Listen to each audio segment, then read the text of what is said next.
At the beginning of this year, we asked, what's the purpose of a tutorial?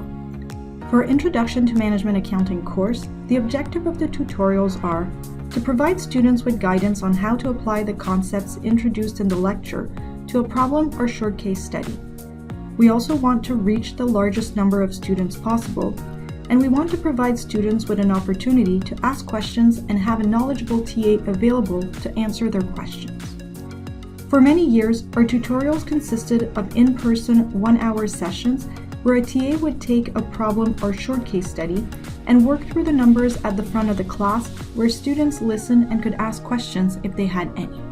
While we had the best intentions with our tutorial, by the time the midterm rolled around, we would see that only about 10% of the class was attending the tutorials. So we took that as a sign that the tutorials weren't that helpful for the students.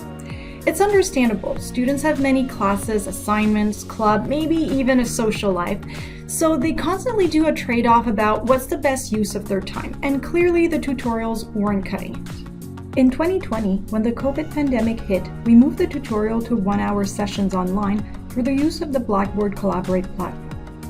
While the mode of delivery slightly changed, the format of the tutorial stayed similar, where the TA would solve the problem during the online session while students listened and asked their questions. While we did see some uptake in attendance for the online tutorial, what struck me was in the course evaluation, a number of students indicated that they appreciated the fact that the tutorials were recorded and that they could access the videos and watch them whenever they wanted to. As our objectives for the tutorials were clear, I asked, is there a way that we could meet these objectives through asynchronous learning? Perhaps this could help us reach more students. This is where we set out to build the video library for the tutorials on demand. Kind of like a Netflix for accounting if you want.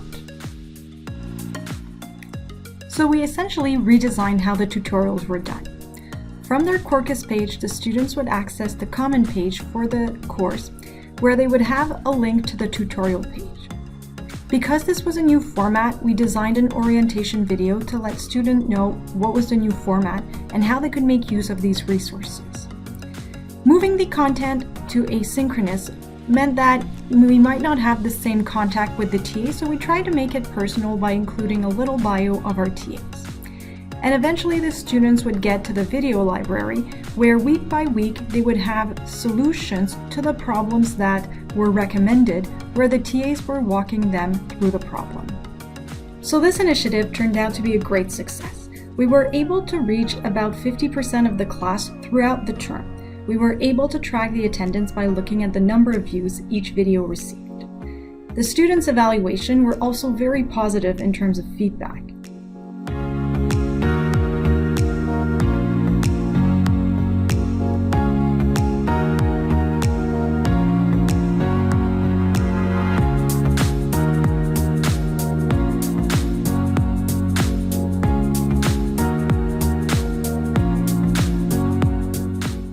In our sessions, we'll go over the steps that we followed to implement this initiative.